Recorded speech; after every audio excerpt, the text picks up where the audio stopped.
Hello, my name is Gopal Krishnamurthy. I'd like to make it clear at the outset that it's different from, spelt even differently from J. Krishnamurthy. And we'll be discussing the Association for Krishnamurti Studies and its scope and its intentions. Looking at this notion of study itself, the word study. And so there's a sort of conventional or a commonly referenced notion of study is this analogy of pointing at the moon. So you have this thing of you point at the moon, or the teacher points at the moon, and don't get focused on the finger that's doing the pointing, actually look at the moon.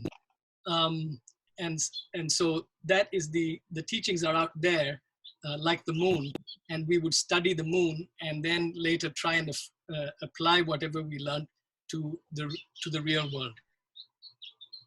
I would suggest that the notion of study that Krishnamurti proposes also raises another challenge, and I'd like to reference that by two readings. One is this.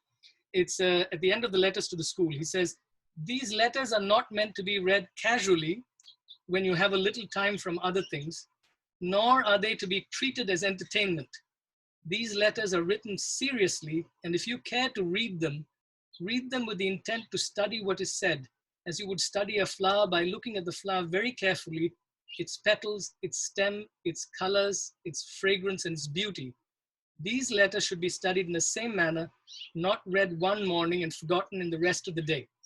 One must give time to it, play with it, question it, inquire into it without acceptance, live with it for some time, digest it so that it is yours and not the writer's. So it seems that there's a very different suggestion there as to what study might mean, so that it is yours and not the writer's. And then just to suggest another angle on this whole study business, he says, sir, the speaker has written a great many books, unfortunately. He's talked a great deal throughout the world for the last 60 years. So they've invented a word called his teachings. The teachings are not something out there in a book.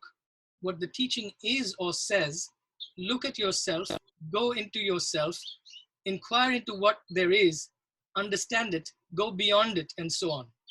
You are not to understand the teachings, you are to understand yourself. The teachings are only a means of pointing, of explaining, not the teachings, but the necessity of understanding yourselves. Do not try to understand what the speaker says, but understand what he says, but understand that what he says acts as a mirror in which you look at yourself. When you look at yourself very carefully, then the mirror will not be important. You will be able to throw it away. So in this sense, I would like to suggest, at least for now, one approach to the teachings isn't so much that it's pointing at something out there, but that it is a mirror to also investigate, inquire, and study. So I'd like to put the focus not so much on the content of the different suggestions that the teaching makes, but on the act of studying. So in this sense, I'd like to raise this question of the way I am now seeing this is that the teachings are an invitation to occasion truth. Not only that they are merely pointing at some truth out there, but they are an invitation to occasion truth in the act of study.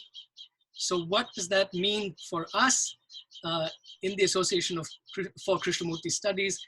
What would it mean to engage in a study that would occasion truth for ourselves and for the other readers and other viewers and other participants that we'd invite?